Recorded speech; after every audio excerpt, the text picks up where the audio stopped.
নমস্কার বন্ধুরা, flavour with অর্পিতার চ্যানেলে আপনাদের সকলকে স্বাগত। আজ আমি হাজির হয়েছি আমলকির চটপটা স্বাদের একটা আচারের রেসিপি নিয়ে। খেতে খুব চটপটা এবং দুর্দান্ত স্বাদের হয়। খুব কম সময় এবং খুব সহজভাবে কিভাবে আমরা ঘরে বানাবো সেটাই আমি আপনাদের সাথে শেয়ার করব। তাহলে চলুন দেখে নেওয়া যাক। আচার বানানোর জন্য প্রথমে আমলকিগুলোকে আমরা ভালো করে ধুয়ে নেব। তারপর একটা পাত্রে বেশ কিছুটা জল দিয়ে আমলকিগুলো সেদ্ধ করে নেব। মিডিয়াম ফ্লেমে আমলকিগুলোকে 8 থেকে 10 মিনিট আমাদের সেদ্ধ করতে হবে। খুব বেশি সেদ্ধ করার দরকার নেই। আমরা দেখতেই পাচ্ছি আমলকির কালারগুলো চেঞ্জ হয়ে গেছে। এবার আমলকিগুলো আমরা তুলে নেব। আমলকির আচারে কোনো জল ব্যবহার করা যাবে না, তাহলে আচার তাড়াতাড়ি খারাপ হয়ে যাবে। আমলকিগুলো ঠান্ডা হয়ে গেছে। এবার আমি হাত দিয়ে আমলকিগুলো সব ছাড়িয়ে নেব। আমি বিচি ফেলে দিচ্ছি, আপনারা চাইলে বিচি রাখতেও পারেন। দেখতেই পাচ্ছেন আমি সব আমলকি খুলে পিস পিস করে নিয়েছি। এখানে আমি আচারের মশলা বানানোর জন্য নিয়ে নিচ্ছি 5-6 খানা শুকনো লঙ্কা, 1 চামচ গোটা মৌরি, 1 চামচ গোটা জিরে এবং 1 চামচ গোটা ধনে। এবার মিডিয়াম টু লো ফ্লেমে খুব ভালো করে ভেজে এই মশলাগুলো ড্রাই রোস্ট করে নিচ্ছি। মশলাগুলো একটু ভাজা হয়ে গেলে এর মধ্যে আমি দিয়ে দেবো 1/2 চামচ মেথি।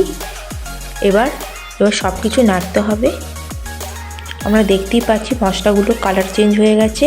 এবার একটা সুন্দর গন্ধ বেরোচ্ছে। এবার মশলাটা আমি মিক্সিতে গুঁড়ো করে নেব। এবার আমি আচারটা বানাবো। প্রথমে কড়াইয়ে 1/2 কাপ সর্ষের তেল নিয়েছি। তেলটা গরম হলে দিয়ে দেবো 1 চামচ 5 ফোড়ন আর দিয়ে দেবো আমলকি আর 5 ফোড়ন আমি 3 থেকে 4 মিনিট লো ফ্লেমে ভালো করে নাড়তে থাকবো। কিছুক্ষণ নেড়ে এবার আমি দেবো 1 চামচ হলুদ, 1 চামচ কাশ্মীরি লঙ্কা পাউডার, 1 চামচ সাদা নুন এবং 1/2 চামচ বিট নুন।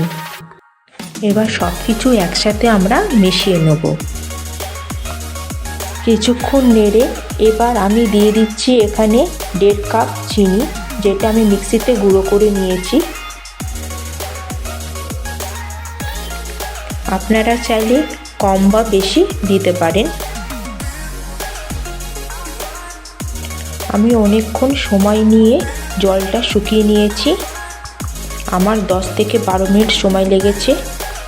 এবার শেষে দিয়ে দিচ্ছি মশলা গুঁড়োটা। এবার আমলকির সাথে এই গুঁড়ো মশলাটা ভালো করে আমরা মিশিয়ে নেব। আরও 10 থেকে 12 মিনিট আমরা এটা নাড়াচাড়া করব।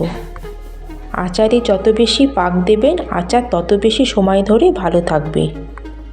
এবার গ্যাসের ফ্লেম অফ করে উপর দিয়ে আমি একটু বিট নুন ছড়িয়ে দিয়েছি।